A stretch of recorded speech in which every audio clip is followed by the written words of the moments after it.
ولا تلقوا بأيديكم إلى التهلكة وأحسنوا.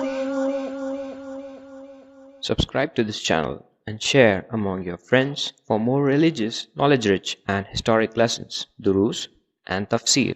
أعوذ بالله من الشيطان الرجيم. بسم الله الرحمن الرحيم. إنا أعطيناك الكوثر فصل لربك وانحر إن شانئك هو الأبتر. سورۃ الکوثر کی تلاوت چل رہی ہے. رسول اکرم صلی اللہ علیہ وسلم کے عظمت و مقام کے تذکرے میں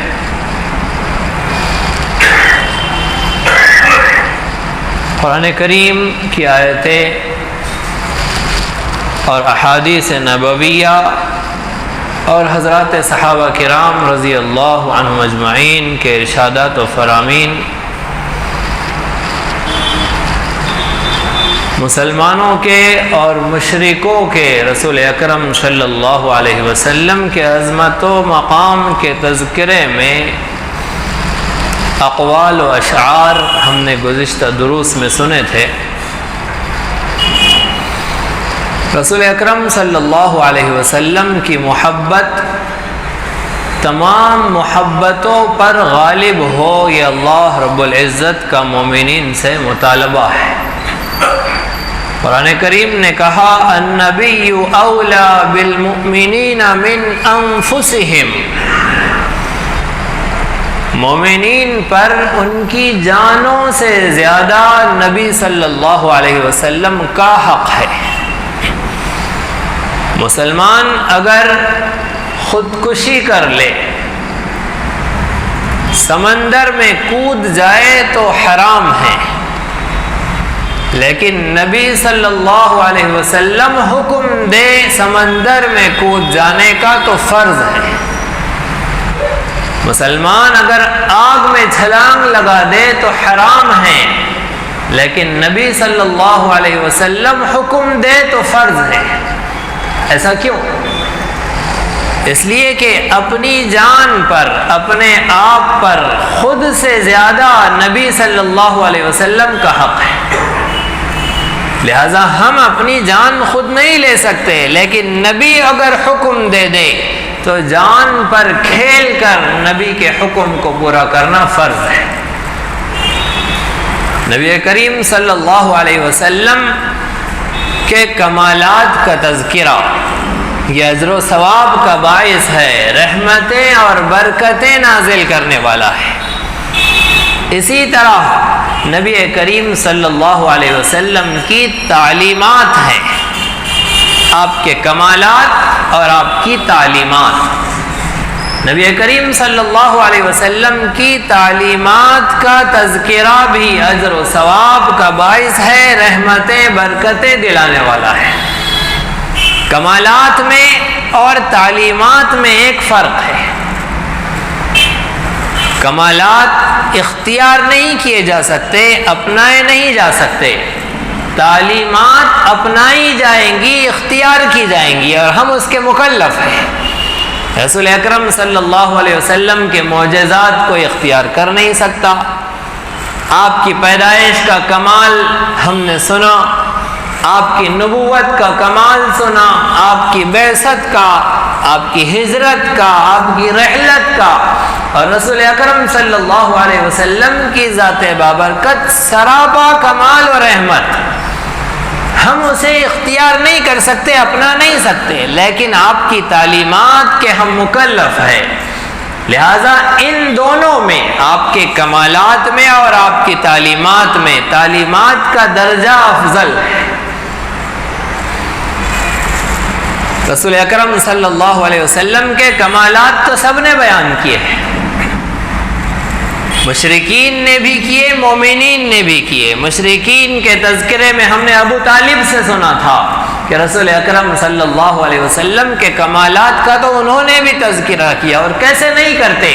رسول اکرم صلی اللہ علیہ وسلم کی ذات بابرکت ہے ہی ایسی عظیم الشان کہ ہر شخص ان کی تعریف کرے. محمد، سب سے زیادہ جس ذات کی تعریف کی جائے اسے محمد کہتے ہیں. لیکن رسول اکرم صلی اللہ علیہ وسلم کی تعلیمات پر امتحان ہوتا ہے مومن اور مشرک کا، مومن اور کافر کا، کہ کون نبی کریم صلی اللہ علیہ وسلم کی تعلیمات کو اپناتا ہے اور کون محض کمالات کے تذکرے میں رہتا ہے. سچے عاشق کا اور رسول اکرم صلی اللہ علیہ وسلم سے محبت نہ کرنے والے کا، دونوں کا امتحان آپ کی تعلیمات میں ہوتا ہے. کمالات کا تو وہ بھی تذکرہ کرتے ہیں جو رسول اکرم صلی اللہ علیہ وسلم کے کہیں سے عاشق نظر نہیں آتے. سر سے لے کر پاؤں تک سارا رسول اکرم صلی اللہ علیہ وسلم کی تعلیمات کے مخالف ہے. صبح و شام رسول اکرم صلی اللہ علیہ وسلم کی تعلیمات کے مخالف ہے. وہ بھی آپ کا تذکرہ کرتے ہیں، وہ بھی آپ کے کمالات کو بیان کرتے ہیں. ہاں، محبت کرنے والا کون ہے یہ تعلیمات سے پتہ چلے گا کہ رسول اکرم صلی اللہ علیہ وسلم کے احکامات پر، آپ کی تعلیمات پر، آپ کے ارشادات پر کون عمل کر کے آتا ہے. رسول اکرم صلی اللہ علیہ وسلم کی تعلیمات کی 4 خصوصیات ہیں. جیسے آپ کی کمالات کے خصوصیات ہم نے سنے کہ آپ کی ہر ادا با کمال ہے، ایسے رسول اکرم صلی اللہ علیہ وسلم کی تعلیمات کی 4 خصوصیات ہیں. نمبر 1، محفوظیت، کہ رسول اکرم صلی اللہ علیہ وسلم کی ہر تعلیم، آپ کا ہر عمل، آپ کی ہر ادا کامل محفوظ ہے. آپ کی تعلیمات تو ہے ہی، آپ کی ادائیں بھی محفوظ ہے. آپ مسواک کیسے تھامتے تھے، اور آپ کے اونٹنیوں کے کیا نام تھے، اور آپ کے گھوڑوں کے کیا نام تھے، آپ کے خچروں کے کیا نام تھے، آپ ناخون کیسے کترتے تھے. رسول اکرم صلی اللہ علیہ وسلم سے جس چیز کی نسبت ہو گئی وہ محفوظ ہو گئی. آپ کی تعلیمات کے محفوظ کرنے میں تو اللہ رب العزت نے ایسا جامع نظام بنایا کہ اسماء الرجال کا ایک عظیم شان فن ہے کہ جس شخص نے رسول اکرم صلی اللہ علیہ وسلم کے جس عمل کو محفوظ کر لیا اور اسے آگے بڑھایا، اس کی زندگی محفوظ ہو گئی. اسماء الرجال کے علماء نے کتابیں لکھی ہے جس میں رسول اکرم صلی اللہ علیہ وسلم کی تعلیمات کے، ارشادات و فرامین کے راویوں کے تذکرے ہیں. ہم آپ اپنا نام جانتے ہیں، اپنے والد کا نام جانتے ہیں، اپنے دادا کا نام جانتے ہیں، پردادا کا نام جانتے ہیں، ان کے والد کا جانتے ہیں، اور اس کے آگے ہم میں سے بہت سارے وہ ہیں جو نہیں جانتے ہیں. اس کے آگے بہت سارے وہ بھی ہیں جنہوں نے اس کی حفاظت کا اہتمام کیا ہے، لیکن اکثروں کو اپنے پردادا کے آگے کیا اور ان کے والد کے آگے کا نام پتہ نہیں ہے. لیکن رسول اکرم صلی اللہ علیہ وسلم کے کسی ارشاد کو اگر کسی نے بیان کیا، اسے محفوظ کیا، تو اس راوی کا شجر نسب محفوظ ہے. وہ کہاں پیدا ہوئے، جوانی کہاں گزاری، بچپن کیسا گزرا، تعلیم و تربیت کہاں حاصل کی، کس کس استاد سے انہوں نے تعلیم حاصل کی، ان کی عادتیں کیا تھی، اطوار کیا تھے، اور کیسے رہتے تھے، باریک سے باریک چیز رسول اکرم صلی اللہ علیہ وسلم کی راویوں کی، آپ کے تعلیمات کے بڑھانے والوں کی، اس کے پہنچانے والوں کی، اس کے بیان کرنے والوں کی محفوظ کر دی گئی. تو محفوظیت، اور ایسے پیارے انداز میں محفوظ کی ہے کہ اگر رسول اکرم صلی اللہ علیہ وسلم نے اپنی مجلس میں صحابہ کو دودھ پیش کیا، جتنے موجود تھے سب کو دودھ پلایا، اس لیے کہ دودھ آیا ہوا تھا، صحابہ کو دودھ پلایا، پھر حدیث بیان کی، تو اب جتنے شاگرد وہاں موجود تھے ان صحابہ نے جب اپنے شاگردوں کو وہ حدیث سنائی تو پہلے دودھ پلایا. اس کے بعد حدیث سنائی، اور وہ سلسلہ آج تک جاری ہے کہ اس طریقے پر وہ حدیث سنائی جاتی ہے۔ مصافحہ کر کے رسول اکرم صلی اللہ علیہ وسلم نے کوئی حدیث سنائی تھی، اپنے کسی صحابی کو بیان کی تھی، وہ سلسلہ آج تک جاری ہے کہ استاد جب وہ حدیث اپنے شاگرد کو پڑھاتا ہے تو مصافحہ کرتا ہے، پھر پڑھاتا ہے۔ کھجور کھلایا، پھر حدیث پڑھائی، کھجور کھلایا جاتا ہے، پھر حدیث پڑھائی جاتی ہے۔ غرض یہ کہ رسول اکرم صلی اللہ علیہ وسلم کی ہر ادا محفوظ ہے، تو محفوظیت یہ رسول اکرم صلی اللہ علیہ وسلم کی تعلیمات کی پہلی خصوصیت اور اسلام کی یہ شان ہے۔ مسلمان سر فخر سے اونچا کر کے رسول اکرم صلی اللہ علیہ وسلم کا ایک ایک ارشاد دنیا کو سنا سکتا ہے کہ ہمارے پاس ہی وہ تعلیمات ہے جو کامل محفوظ ہے۔ دنیا میں رہنے والی کسی تہذیب و تمدن کے اور کسی نظام اور کلچر کے ماننے والے، کسی سماج سے اپنے آپ کو جوڑنے والے، جس کا آج دھرم انہوں نے نام رکھ لیا ہے، کوئی بھی اپنی تعلیم اپنے پاس محفوظ نہیں رکھتا، لیکن اسلام کے پاس رسول اکرم صلی اللہ علیہ وسلم کی ہر ادا کامل محفوظ ہے۔ اگر الفاظ کا فرق ہوا ہے، راوی کو شک ہوا ہے کہ یہ حدیث کے یہ الفاظ تھے یا یہ الفاظ تھے، تو انہوں نے اس احتیاط کے ساتھ بیان کیا ہے کہ رسول اکرم صلی اللہ علیہ وسلم نے یا یہ فرمایا یا یہ فرمایا یا یہ فرمایا۔ اس انداز سے پوری احتیاط کے ساتھ رسول اکرم صلی اللہ علیہ وسلم کے الفاظ محفوظ ہیں۔ تو محفوظیت پہلی خصوصیت۔ دوسری خصوصیت رسول اکرم صلی اللہ علیہ وسلم کی تعلیمات کی ہے جامعیت، کہ رسول اکرم صلی اللہ علیہ وسلم کی تعلیمات ایسی جامع ہیں کہ بادشاہ وقت سے لے کر ایک فقیر تک، کسی جرم میں قید کر کے جیل میں ڈالے گئے شخص تک، ہر شخص کے لیے رسول اکرم صلی اللہ علیہ وسلم کی تعلیمات میں کامل رہنمائی ہے۔ ایسی جامع تعلیمات ہر شخص کے لیے صرف اور صرف رسول اکرم صلی اللہ علیہ وسلم ہی کی ذات بابرکت ایسی جامع ہیں کہ دنیا میں رہنے والے ہر شخص کے لیے اس سے رہنمائی موجود ہے۔ باقی کسی کی ادا، کسی کی تعلیم، کسی کی زندگی اتنی جامع نہیں ہے۔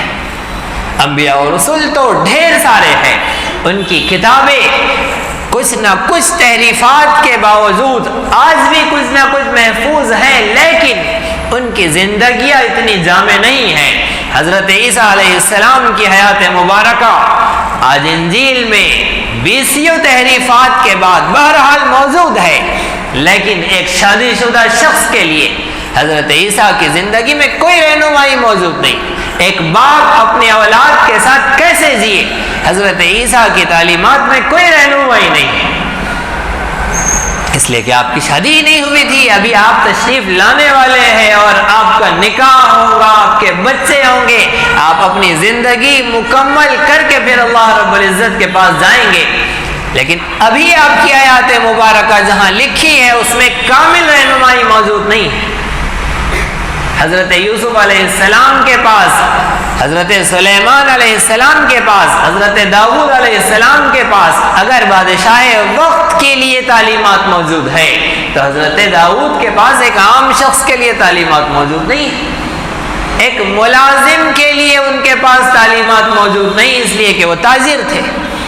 رسول اکرم صلی اللہ علیہ وسلم وہ جامع الکمال شخصیت ہے جن کی زندگی اتنی جامع ہے کہ جو شخص آپ سے رہنمائی لینا چاہے اس کے لیے موجود ہے۔ کوئی نہیں کہہ سکتا کہ میرے زندگی کے لیے، میرے معمولات کے لیے پیارے آقا کی تعلیمات میں کوئی رہنمائی موجود نہیں ہے۔ ایک شادی شدہ شخص اگر رسول اکرم صلی اللہ علیہ وسلم کو راضی کرنا چاہتا ہے، اللہ کو راضی کرنا چاہتا ہے، اس کے لیے پیارے آقا کی زندگی اٹھاتا ہے کہ میں اپنی بیوی کے ساتھ کیسے رہوں۔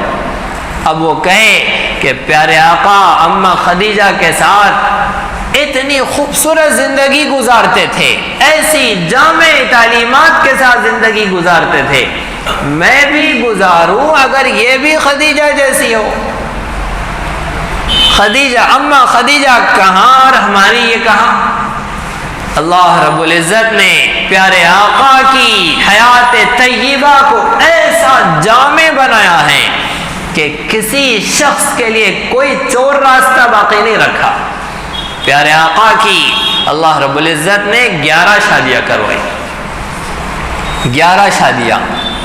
اس کی بہت ساری حکمتیں ہیں، لیکن ایک حکمت علماء نے جو بیان کی وہ یہ ہے کہ عورتیں فطرتاً 11 مزاج کی ہوتی ہیں، الگ الگ ان کے مزاج ہوتے ہیں، کسی میں نرمی ہوتی ہے، کسی میں گرمی ہوتی ہے، کسی میں ماننا ہوتا ہے، کسی میں منوانا ہوتا ہے، کسی میں سوجھ بوجھ زیادہ ہوتی ہے، کسی کوئی بھولی بھالی ہوتی ہے، الگ الگ انداز سے عورتیں 11 مزاج کی ہوتی ہے، ان کی فطرت، ان کے مزاج 11 ٹائپ کے ہوتے ہیں۔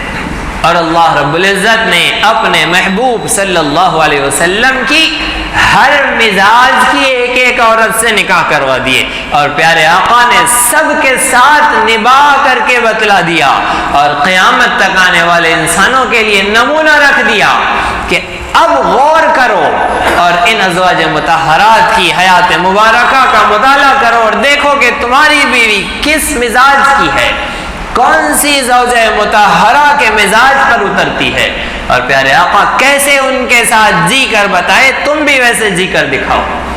اس انداز سے رسول اکرم صلی اللہ علیہ وسلم کی اطاعت و اتباع کرو۔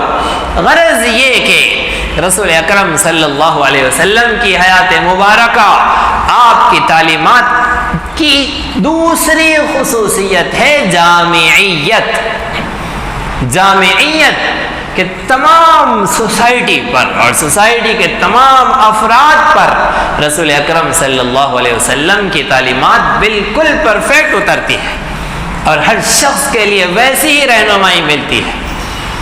تیسری خصوصیت رسول اکرم صلی اللہ علیہ وسلم کی تعلیمات کی ہے کاملیت۔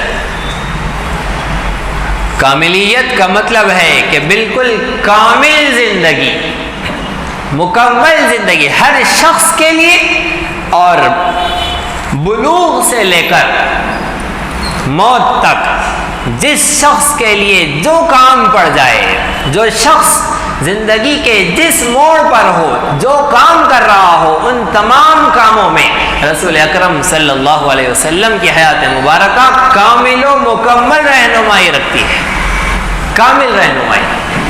تو تیسری خصوصیت ہوئی کاملیت، اور چوتھی خصوصیت رسول اکرم صلی اللہ علیہ وسلم کی تعلیمات کی ہے عملیت، کہ رسول اکرم صلی اللہ علیہ وسلم نے جو بات ارشاد فرمائی اس کا عملی نمونہ بھی پیش کر دیا کہ اس کو کیسے پورا کیا جاتا ہے۔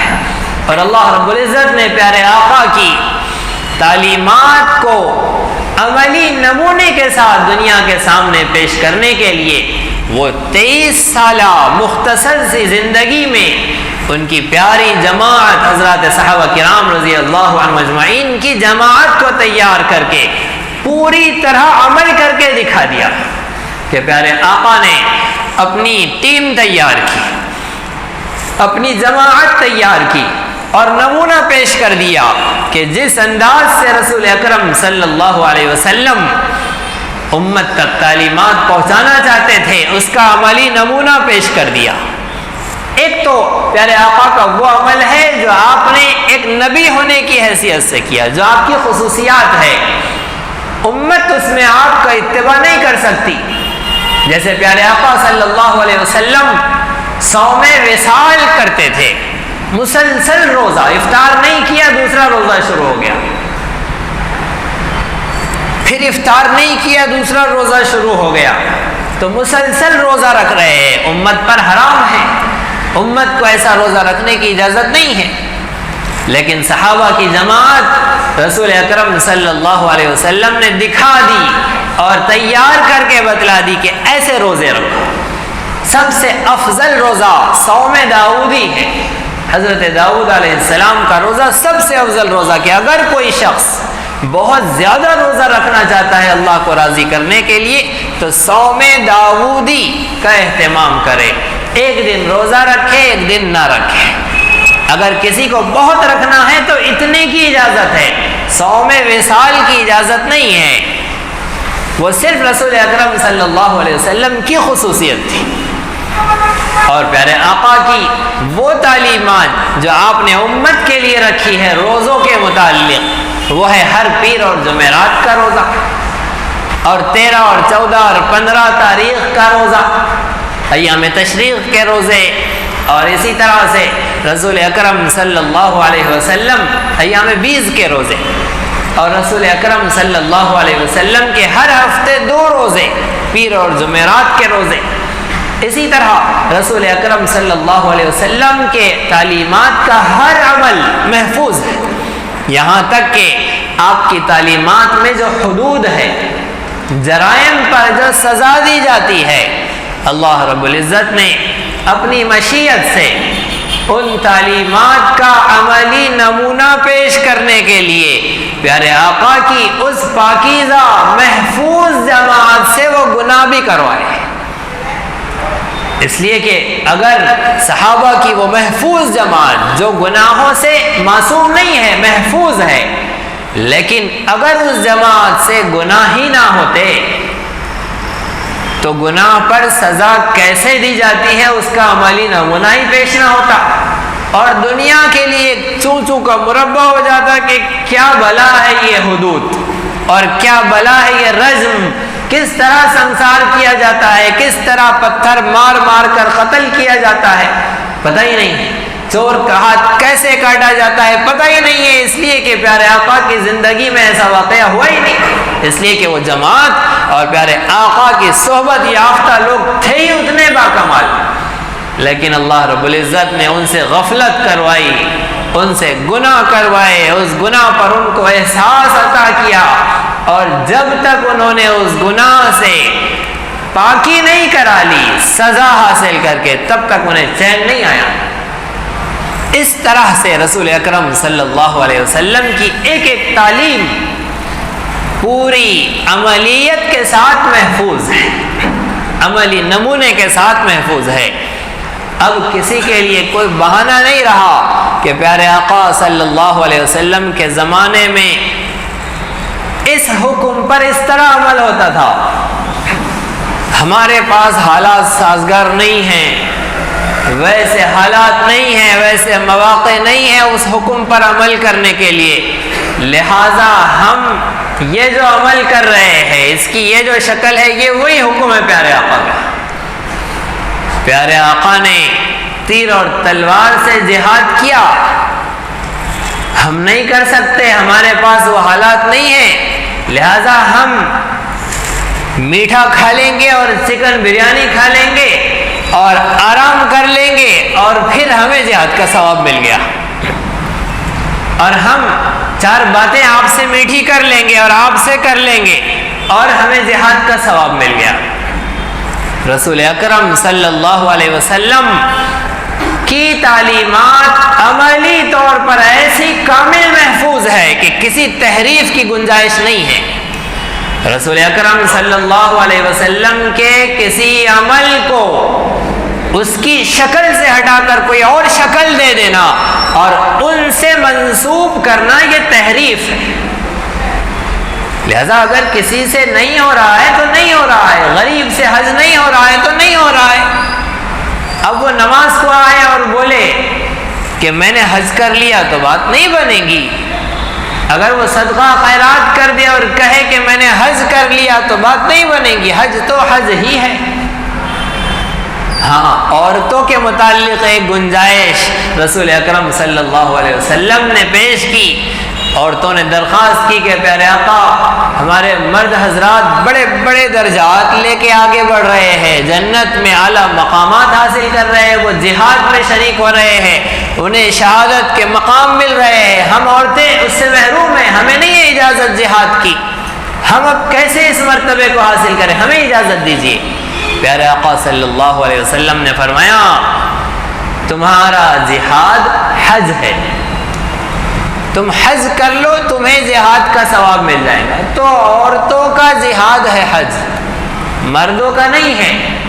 عورتوں کو مل جائے گا اس میں وہ اجر، مردوں کا تو وہی ہے جو اس کی حقیقی شکل ہے۔ الجہاد الرمایا، الجہاد الرمایا، الجہاد الرمایا، 3 بار پیارے آقا نے ارشاد فرمایا کہ جہاد تیر اندازی کا نام ہے، جہاد تیر اندازی کا نام ہے، جہاد تیر اندازی کا نام ہے۔ تو اس کی وہی شکل رہیں گی عملیت۔ اب اگر کسی عمل کی ترغیب دینا ہے، کسی عمل پر کسی کو ڈالنا ہے، تو تحریف کی کوئی ضرورت نہیں ہے، اس عمل کے لیے بھی ترغیبیں ہیں۔ نماز پر اگر امت کو ڈالنا ہے تو نماز کے فضائل اتنے عظیم الشان ہیں کہ کسی اور عمل کے اندر تحریف کی گنجائش نہیں ہے۔ کسی کو صدقات پر ڈالنا ہے تو صدقات کے لیے اتنے فضائل ہیں کہ وہی اس کی ترغیب کے لیے کافی ہے۔ جیسے پرانے زمانے میں مقررین کا اور خطیبوں کا طریقہ تھا کہ بس مجمع کو اگر رلانا ہے تو کہانیوں پر کہانیاں بنائے جا رہے ہیں اور قصیدے خوانیاں ہو رہی ہے اور اتنی مبالغہ آرائی ہو رہی ہے کہ بس وہاں کربلا کے حالات اور غزوہ بدر کی صورتحال اور پھر تاریخ اسلام کے نقشے اتنے غلو کے ساتھ، اتنی تحریفات کے ساتھ، اتنی من گھڑت روایات کے ساتھ بیان کی جا رہی ہے تاکہ لوگ رونے لگے، خود بھی رو رہے ہیں خطیب صاحب اور ساری پبلک کو رلا رہے ہیں۔ پیارے آقا صلی اللہ علیہ وسلم کی تعلیمات ایسی کامل محفوظ ہے اپنی عملیت کے ساتھ کہ ہر عمل کی ترغیب کے لیے اس کے فضائل کافی ہے، کوئی ضرورت نہیں ہے دوسرے ایریے میں جانے کی، دوسرے کے علاقے میں جانے کی، اس کے اپنے علاقے کامل محفوظ ہے۔ غرض یہ کہ رسول اکرم صلی اللہ علیہ وسلم کی تعلیمات کی چوتھی خصوصیت ہوئی عملیت۔ پہلی محفوظیت، دوسری جامعیت، تیسری کاملیت اور چوتھی عملیت۔ اب رسول اکرم صلی اللہ علیہ وسلم کی تعلیمات ساری زندگی پر محیط ہے اور اللہ رب العزت کا اپنے بندوں سے مطالبہ ہے کہ میرے بندو اگر تم نے کلمہ پڑھا ہے اور تمہیں ایمان کا دعویٰ ہے، اس حسن ازل سے پیمان وفا باندھنے کا اگر تمہیں دعویٰ ہے کہ تم اس پر ایمان لے آئے ہو تو اس دعوے کی دلیل چاہیے۔ ہر دعویٰ دلیل چاہتا ہے۔ اگر تم ایمان والے ہو اور ایمان والا سب سے زیادہ اللہ سے محبت کرتا ہے تو آؤ، اگر تم اللہ سے محبت کرتے ہو اور اللہ کی محبت حاصل کرنا چاہتے ہو تو ہمارے نبی کی پیروی کرو، ہمارے نبی کی چال چلو، ہمارے نبی کی تعلیمات کو اپنی زندگی میں اپناؤ۔ رسول اکرم صلی اللہ علیہ وسلم کی تعلیمات زندگی کے ہر موڑ پر، ہر قدم پر رسول اکرم صلی اللہ علیہ وسلم کی تعلیمات کو اپنانا یہ امت کا فریضہ ہے۔ ان تمام تعلیمات میں سب سے جامع تعلیم، سب سے بڑی عبادت، سب سے بڑا فریضہ جو رسول اکرم صلی اللہ علیہ وسلم کے تمام اعمال اور تمام تعلیمات میں ہے وہ ہے نماز۔ رسول اکرم صلی اللہ علیہ وسلم کی تعلیمات میں سب سے عظیم شان عمل نماز کا عمل ہے۔ نماز مستقل عبادت ہے۔ رسول اکرم صلی اللہ علیہ وسلم پر جو قرآن اللہ نے نازل کیا جا بجا اس میں نماز کا تذکرہ ہے۔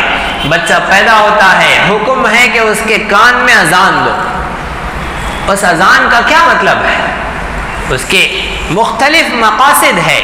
ایک مقصد اس کا یہ ہے کہ بچے کے کان میں سب سے پہلے اپنے خالق و مالک کی عظمت، اس کی بڑائی کا تذکرہ ہو۔ اللہ اکبر، سب سے پہلے اللہ کا نام اس کے کان میں پڑے، سب سے پہلے اللہ کی بڑائی اور عظمت اس کے کان میں ڈالی جائے۔ اس کے بعد اذان دے کر اسے یہ سکھایا جا رہا ہے کہ اب اذان ہو گئی ہے تمہیں نماز بھی پڑھنی ہے، تو اذان دعوت تامہ ہے، اذان نماز کی دعوت ہے، لہذا بچے کے کان میں پیدا ہوتے ہی سب سے پہلا جو فریضہ اسے سکھایا جا رہا ہے وہ ہے نماز۔ تو نماز کی اہمیت یہ ہے کہ پیدا ہوتے ہی اسے سنایا جا رہا ہے۔ پڑھنے کا حکم 7 سال پر ہے کہ 7 سال کا جب بچہ ہو جائے تو اسے نماز کی عادت ڈالو، اسے مسجد لے آؤ اپنے ساتھ، اور 10 سال کا ہونے پر اگر وہ نماز کی پابندی نہ کرے تو اسے تنبیہ کرو، اسے مارو، گھر میں کوڑا لٹکاؤ۔ اگر بچہ 10 سال کی عمر کا ہو جائے اور نماز کی پابندی نہ کرے اور بالغ ہوتے ہی اب اس کے نماز چھوڑنے پر گناہ لکھے جا رہے ہیں۔ نماز کا مسئلہ 7 سال کی عمر میں بچوں کو نماز کی پابندی کرانا یہ انتہائی اہم ترین ہے، اور اس پابندی کے لیے 7 سال کے بچوں کو مسجد لایا جائے۔ 7 سال سے کم اگر بچے ہیں تو ظاہر بات ہے ناسمجھ ہے، ظاہر بات ہے کہ وہ مسجد کی ایذا کا سبب بن جائیں گے، ایذائے مسجد کا سبب بن جائیں گے، لہذا مسجد کو تکلیف پہنچانے سے بھی بچنا ہے۔ ہاں کوئی بچہ اگر 7 سال کا نہیں ہے، اس سے چھوٹا ہے، لیکن اس کی سمجھ بوجھ بہت جامع ہے، اس کو ساری سوجھ بوجھ ہے، اسے مسجد کا ادب ہم نے سکھا دیا ہے، اسے پیشاب پکانے کی تعلیم ترتیب دے دی ہے، اس کا سلیقہ طریقہ سکھا دیا ہے، تو پھر اس چھوٹے بچے کو بھی مسجد لایا جا سکتا ہے۔ لیکن اتنا چھوٹا بچہ جسے ابھی شعور نہیں ہے اسے نہیں لایا جائے گا مسجد میں، لیکن جسے شعور حاصل ہو گیا ہے اسے مسجد لایا جائے، اور مسجد لا کر اس بچے کو اپنے ساتھ کھڑا کیا جائے۔ ابا نے، دادا نے، چاچا نے، بھیا نے، ماما نے، نانا نے، جس نے بچے کو ساتھ لایا ہے وہ اپنے بچے کو اپنے برابر میں کھڑا کرے۔ پہلی صف میں اگر دادا حضرت کھڑے ہیں تو بچہ وہ پوتا پہلی صف میں دادا کے برابر میں کھڑا رہے۔ بچوں کی صف پیچھے لگانا یہ صرف اس صورت میں تھا جب عورتیں بھی نماز کو آیا کرتی تھی، تو بھی بچے پیچھے نہیں تھے، عورتوں کے آگے ہی تھے۔ مردوں اور عورتوں کی صف میں ایک فرق کے لیے، ایک فاصل کے لیے بچوں کی صف رکھی گئی تھی۔ جب عورتیں مسجد میں آنا بند ہو گئی تھی یا کم ہو گئی تھی، بچے اگلی صفوں میں کھڑے ہوتے تھے۔ وہ واقعہ جو صحابہ کرام رضی اللہ عنہ اجمعین نے بیان کیا کہ پیارے آقا صلی اللہ علیہ وسلم ایک نماز میں طویل سجدہ کر گئے کہ سجدے سے آپ سر ہی نہیں اٹھا رہے ہیں، ہمیں ڈر ہو گیا، اندیشہ ہو گیا۔ محبت میں ظاہر بات ہے کہ خیالات اندیشوں اور خطرات ہی کے آتے ہیں۔ نماز میں خطرہ محسوس کیا کہ کہیں پیارے آقا کا وصال تو نہیں ہو گیا۔ ایک صحابی نے سر اٹھا کر جھانک کر دیکھا، پہلی صف میں تھے، دیکھا کہ نواسہ رسول حضرت حسین رضی اللہ عنہ کاندھے پر سوار ہے، اور پیارے آقا ہے کہ جب تک نواسے ہٹتے نہیں ہیں آپ سجدے سے سر نہیں اٹھا رہے۔ انہوں نے بھی سر نیچے ڈال دیا۔ جب حضرت حسین اپنی بشاشت سے، اپنی طبیعت سے اور اپنے تقاضے سے فارغ ہو گئے، جو ان کا پیارے نانا کے کاندھے پر سوار ہونے کا مقصد تھا، وہ جب برابر میں ہٹے تب پیارے آقا صلی اللہ علیہ وسلم سجدے سے اٹھے۔ یہ روایت ہے۔ اب اگر حضرت حسین رضی اللہ عنہ پیچھے کی صف میں ہوتے تو کاندھے پر کہاں سے سوار ہوتے؟ آپ اگلی صف میں تھے، اسی لیے تو کاندھے پر سوار ہوئے تھے۔ رسول اکرم صلی اللہ علیہ وسلم، اتنے چھوٹے بچے، اتنے معصوم بچے جو نہیں رکھتے ہیں سوجھ بوجھ، ان کے لیے ہے کہ انہیں مسجد میں نہ لایا جائے، ورنہ بچوں کو ساتھ کھڑا کیا جائے، اور مسئلے کا حل بھی اسی سے ہوگا۔ جس کے بچے نے شرارت کی ہے اسے پتہ چلے کہ اس کے بچے نے شرارت کی ہے، تاکہ وہ اس کی تربیت کر سکے، اور یہ تبھی ہوگا جب بچہ برابر میں ہوگا۔ بچہ اگر پیچھے کھڑا ہوگا اور شور اور ہنگامہ ہوگا تو ہمارا بچہ تو چاند کا ٹکڑا ہے، ہمارا بچہ تو وقت کا ولی ہے، ہمارا بچہ تو شرارت کرتا ہی نہیں ہے، وہ تو فلاں کا بچہ تھا۔ لہذا جیسے خود کی پارسائی ہے ویسے اپنے بچوں کی بھی پارسائی ہے، لہذا تربیت مشکل میں پڑ گئی ہے۔ اب شور ہنگامے ہو رہے ہیں، اور کس نے کیا؟ تو دوسرے کے بچے نے کیا، ہمارے بچے نے تو کیا ہی نہیں۔ جب برابر میں رہیں گا تو اس کی شرارت کا پتہ بھی چلے گا اور اس کی تربیت بھی کی جائے گی، اور ایک دفعہ اور 2 دفعہ اور 4 دفعہ اور 10 دفعہ، آخر ایک دن تو تربیت کا اثر ہوگا اور بچہ سیدھا ہو ہی جائے گا۔ اگر نماز میں ڈسٹرب کرنے والے کو پیچھے کی صف میں ہی پھینکنا ہے تو سب سے پہلے اپنے موبائل پھینکے جائے، اس لیے کہ سب سے زیادہ وہ ڈسٹرب کرتا ہے، سب سے زیادہ وہ پریشان کرتا ہے۔ ہماری دکان سب سے زیادہ پریشان کرتی ہے نماز میں، اب اسے کہاں لے جا کر پھینکیں گے؟ ہمارا کاروبار ہمیں سکاتا ہے، دنیا کے مسائل ہمیں پریشان کر رہے ہیں نماز میں، اتنا بچہ ہی نظر آ رہا ہے کہ اس کی شور سے نماز خراب ہو رہی ہے۔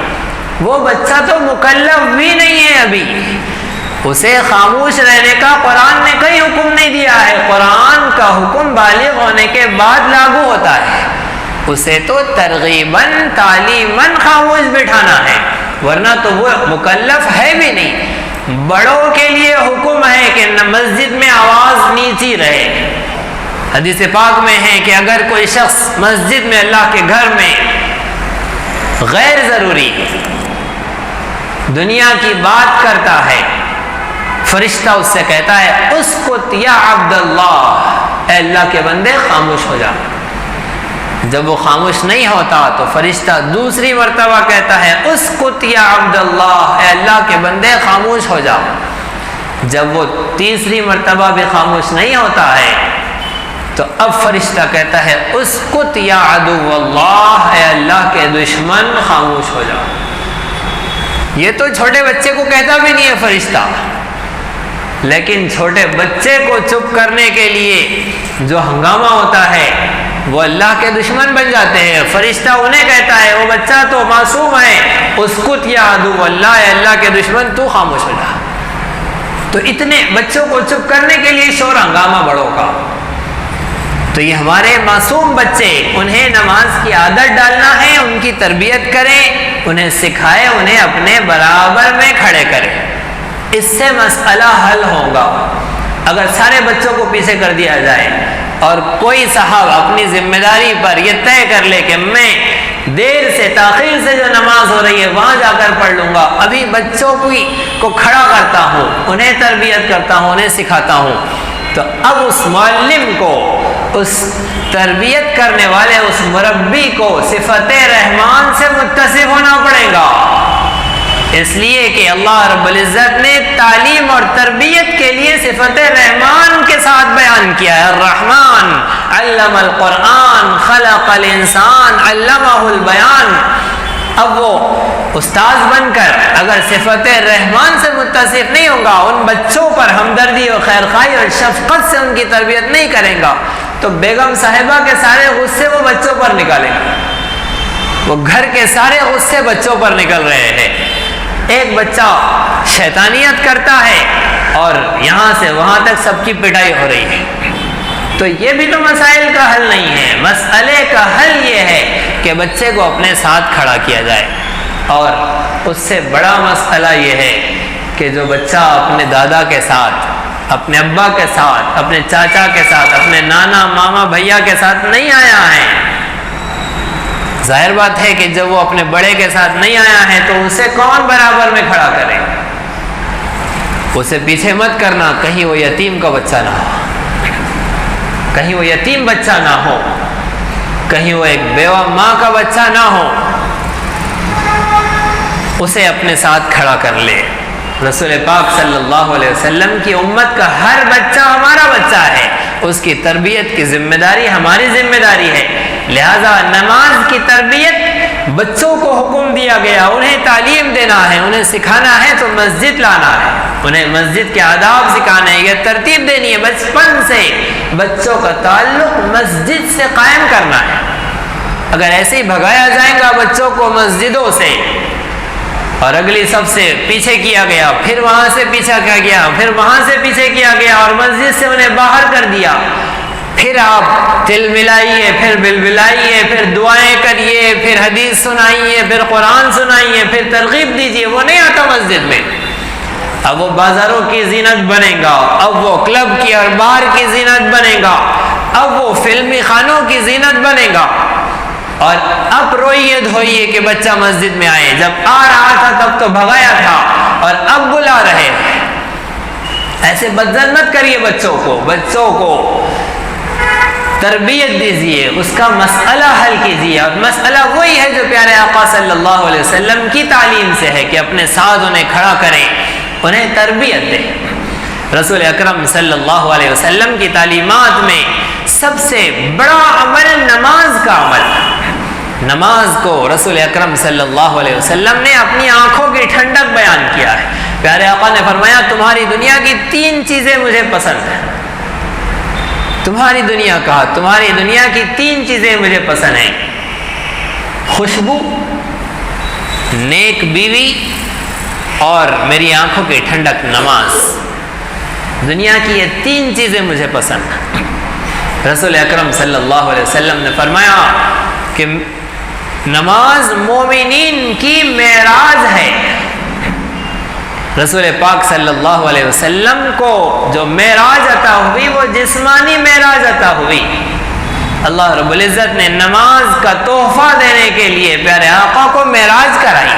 اسی طرح دینی، علمی، اصلاحی اور تاریخی دروس و بیانات سے استفادے کے لیے آپ کے اس چینل کو لائک، شیئر اور سبسکرائب کریں۔ یہ نغمہ